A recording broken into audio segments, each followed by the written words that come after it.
Hello everyone, देखिए अब question number 10 करते हैं। बहुत इंपॉर्टेंट क्वेश्चन है और ये बिल्कुल सेम क्वेश्चन है जैसे हमने क्वेश्चन नंबर 8 किया है, लेकिन ये थोड़ा और इंपॉर्टेंट इसलिए हो जाता है इसमें क्योंकि केस भी डिस्कस करना है हमें कि आई अगर 30 होगा क्या होगा, तो आई 50 होगा तो क्या होगा। ठीक है, तो देखो सबसे पहले तो वो बिल्कुल सेम क्वेश्चन है जैसे हमने क्वेश्चन नंबर 8 किया। क्या कहता है इसमें, find the angle of incidence, हमें ये निकालना है and discuss the case if this and this. ठीक है, तो एंगल ऑफ इंसिडेंस निकालना है और इसमें डायरेक्ट डायग्राम दिया हुआ है। तो ये डायग्राम देखो आप ध्यान से देखना, क्वेश्चन नंबर 8 में भी यही बनाया था हमने। ठीक है, तो इसमें ये गिवन है हमें और ए हमें कितना गिवन है 75 डिग्री।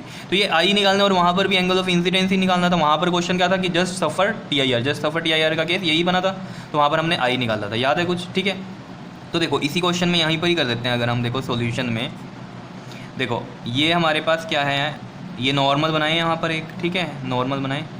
अब देखो ये रे इस तरीके से यहाँ दिखाई हुई है पहले से। ठीक है, तो इसका मतलब क्या है कि ये कितने डिग्री पे जा रहा है, 90 डिग्री पे, समझ रहे हो। और ये 90 डिग्री पे अगर ऐसे जा रही है तो ऑब्वियस बात है ये एंगल कौन सा मान देंगे हम, क्रिटिकल एंगल मान देंगे, क्योंकि उसी पे इस तरीके से जाती है रे, रिफ्लेक्ट होती है 90 डिग्री पे, जिसको हम कहते हैं just suffer T I R, total internal reflection का जस्ट केस, वो वाली बात होती है। ठीक है, तो इसमें आपको पता है जैसे हमने क्वेश्चन नंबर 8 किया वैसे ये आई सी निकाल लो। आई सी निकलेगा तो उसकी हेल्प से हमारा ये इधर R1 निकलेगा और फिर यहाँ पर हम क्या लगाएंगे, स्नेल्स लॉ लगाएंगे। अगर ये सी पॉइंट लगाएं, ये वाला डी पॉइंट लगाएं, सी पे स्नेल्स लॉ लगाएंगे तो ये हमारा आई निकल ही जाएगा। ठीक है, और इस क्वेश्चन में जो म्यू है आपको ये अंदर वाला ये गिवन है, कितना है गिवन, ये √2 गिवन दिया हुआ है। ठीक है, ये याद रखना। और बाहर तो एयर है, ये इसको μ1 मान लो।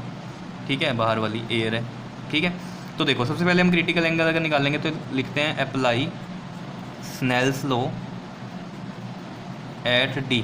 डी पे लगाओ जरा स्नेल्स लॉ, तो ये आप आएगा आपके पास म्यू इंटू में sine I C is equal to में μ1 साइन 90, ऐसे ही होगा। μ1 यानी कि एयर का 1 है, साइन 90 भी 1 है, तो ये 1 आ गया।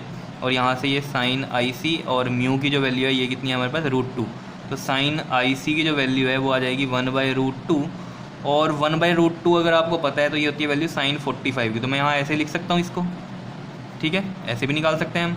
और कंपेयर करेंगे तो आई सी कितना आ जाएगा हमारे पास यहाँ पर, 45 डिग्री आ जाएगा। समझ रहे हो बात को या नहीं, बताओ।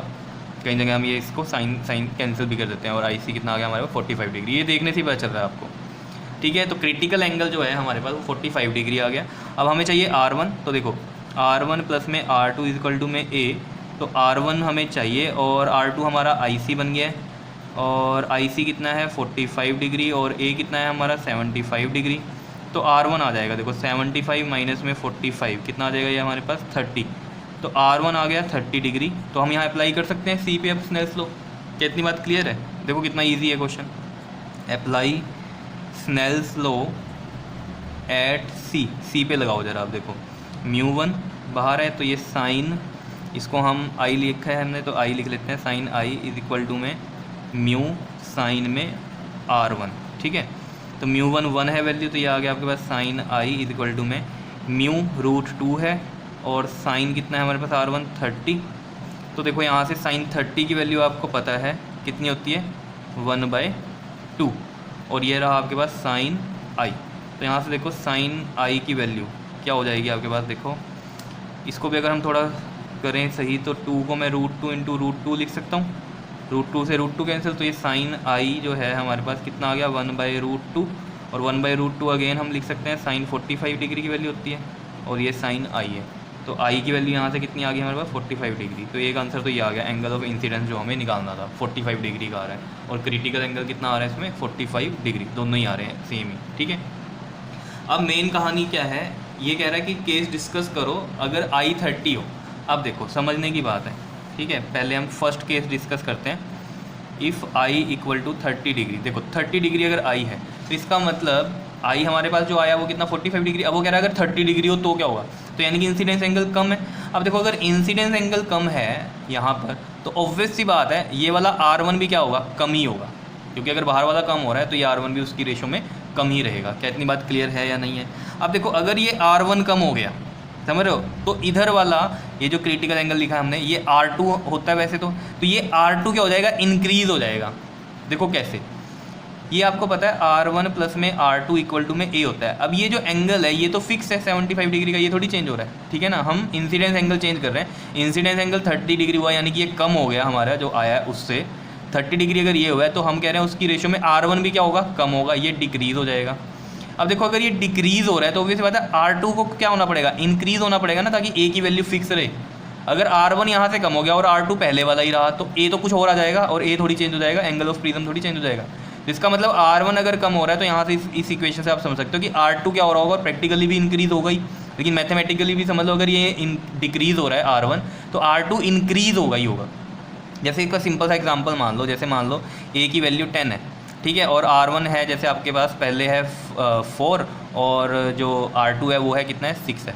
तो अब हम कह रहे हैं कि R1 कम हो गया, कम कितना हो गया, मान लो वो 2 हो गया, ठीक है, और ये वैल्यू फिक्स ही रखनी है 10। तो वैसे बात है इधर वाली वैल्यू क्या करेंगे, इंक्रीज़ करेंगे ना, 8 बनाएंगे ना इसको, तभी 10 बनेगा। तो यहाँ भी वही खेल है कि अगर R1 कम हो रहा है तो R2 क्या होगा, बढ़ेगा ही बढ़ेगा ताकि A फिक्स रहे। तो अगर हमारे पास R2 बढ़ गया, R2 मतलब ये वाला ये एंगल जो यहाँ IC हमने बनाया यहीं पर तो होता है R2, तो अगर ये बढ़ गया तो ऑब्वियस ही बात है इसका मतलब क्या है, पहले ये R2 ये IC था, समझ रहे हो ना, ये जो IC आया ये पहले R2 था ना, तो अब जो R2 है वो बढ़ गया।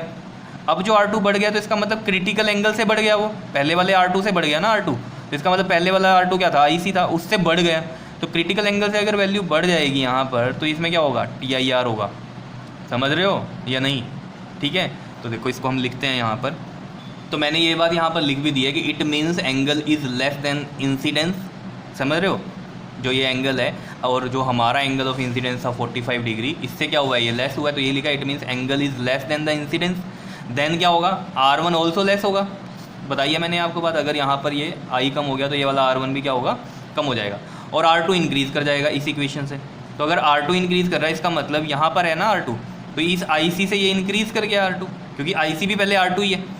तो अब अगर यहाँ पर ये IC जो भी था पहले, अब ये क्या हो गया, बढ़ गया, तो इसका मतलब ये एंगल क्या है, बढ़ गया है। R2 हम कह रहे हैं ना कि बढ़ गया है, समझ रहे हो, क्योंकि ये R2 ही यहाँ पर अगर आपको याद हो R2 को ही IC लिखा था, तो इस R2 की ही बात कर रहे हैं हम यहाँ पर। ये R2 अब चेंज हो गया, बढ़ गया है, तो यानी कि क्रिटिकल एंगल से बढ़ गया ना। अगर ये क्रिटिकल एंगल से बढ़ गया है तो इसका मतलब क्या होगा, ये यहाँ पर टोटल इंटरनल रिफ्लेक्शन होगी, क्योंकि ये केस है जस्ट TIR का, यहाँ पर क्या है पूरी तरीके से TIR हो रहा है, समझ रहे हो।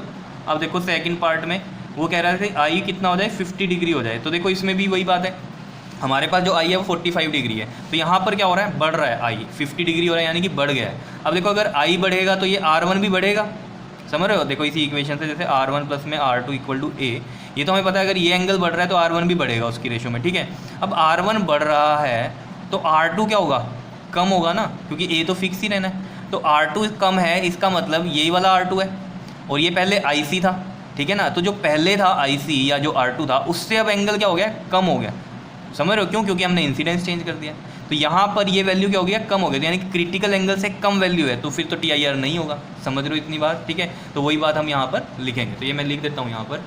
तो ये बात देखो मैंने यहाँ पर लिख भी दी है, it means angle is greater than incidence, angle greater हो गया इंसिडेंस से, इसकी वजह से क्या होगा, R1 भी इंक्रीज़ करेगा और R2 डिक्रीज़ करेगा। R2 डिक्रीज़ किस इक्वेशन से करेगा, इस वाली से ही, R1 इंक्रीज़ हो रहा है तो R2 डिक्रीज़ होगा, क्लियर है।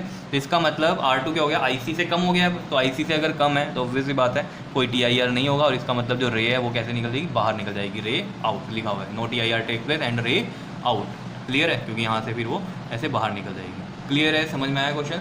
तो था ये क्वेश्चन नंबर 8 की तरह ही, लेकिन इसमें जो डिस्कस करने थे केस, ठीक है, इस वजह से थोड़ा सा इंपॉर्टेंट और ज़्यादा हो जाता है, कर लोगे, ईजी है, ओके जी, थैंक यू।